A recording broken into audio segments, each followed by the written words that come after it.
Assalamualaikum teman-teman, saya akan membuat sebuah tutorial cara ngerakit PC lewat virtual. Oke, di sini sudah terlihat bagian-bagian yang akan dipasang. Yang pertama ada power supply, yang gunanya untuk penyedia listrik dan daya yang digunakan untuk menyalakan komputer. Dan tidak lupa untuk memasang bautnya. Setelah itu, lihat sebelah kiri dan diklik bagian OK. Lalu kita pindah ke fitur motherboard. Di sini ada RAM 1 dan RAM 2. Kita akan memasang RAM 1 terlebih dahulu, yang berfungsi untuk menyimpan data sementara, dan begitu juga RAM 2-nya. Jangan lupa dikunci, guys.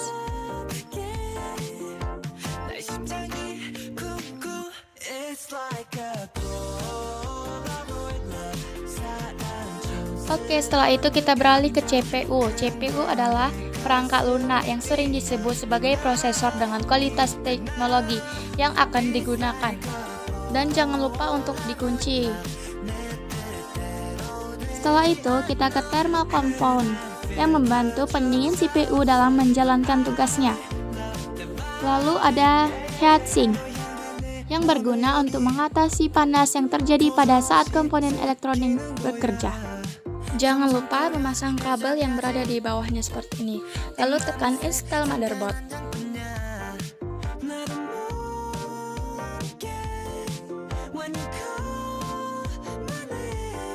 Lalu kita putar-putar aja seperti ini dan pasang secara lurus yang kipasnya berada di atas. Dan jangan lupa juga dipasang bautnya. Oke, dan klik OK.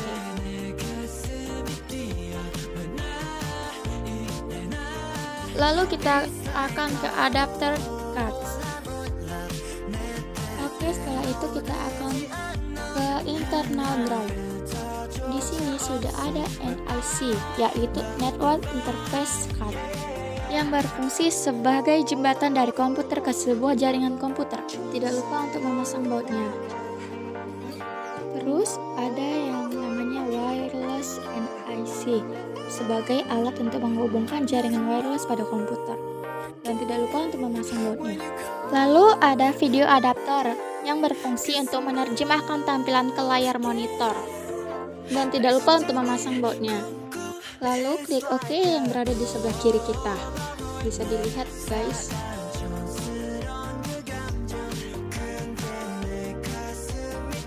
Lalu kita akan ke mode internal drivers. Oke, di sana sudah ada hard disk drive yang berfungsi sebagai tempat menyimpan segala macam data. Dipasang seperti ini dan tidak lupa untuk memasang bautnya. Kalau sudah, mari klik OK yang berada di sebelah kiri. Lalu ke drive in external bus.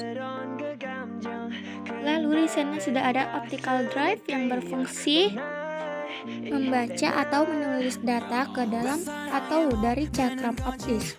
Dan tidak lupa juga memasang bautnya seperti ini.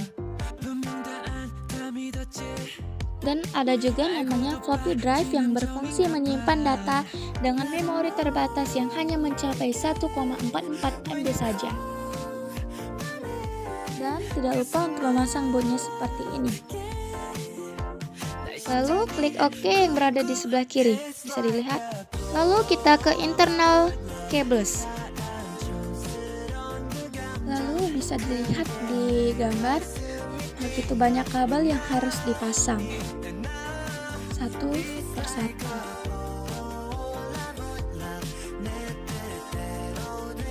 Lalu ada yang namanya peta kabel yang berfungsi untuk menghubungkan perangkat penyimpanan seperti hard drive dan drive optik ke motherboard.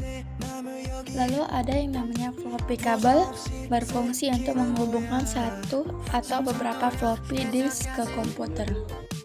Terus ada yang namanya SATA kabel, berfungsi untuk menghubungkan host bus adapter untuk perangkat penyimpanan massal seperti hard disk, drive, dan optical drive.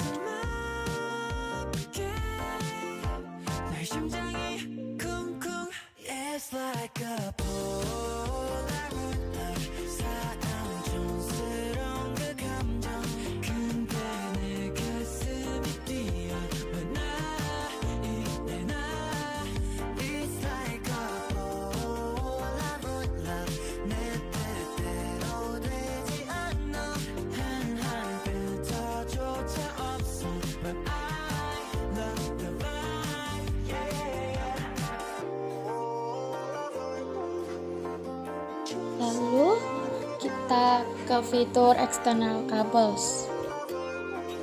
Lalu pasang case panel seperti ini. Lalu dibaut. Lalu kita ke kabel monitor yang berfungsi sebagai penghubung antara input dan output. Lalu kita pasang kabel keyboard, kita putar seperti ini. Lalu ke kabel mouse, ya, seperti itu.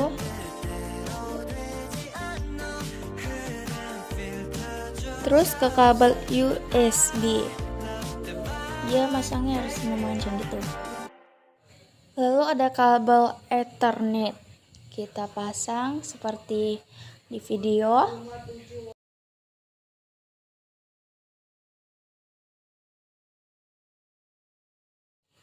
Ada juga wireless antenna di bagian bawah. Sudah.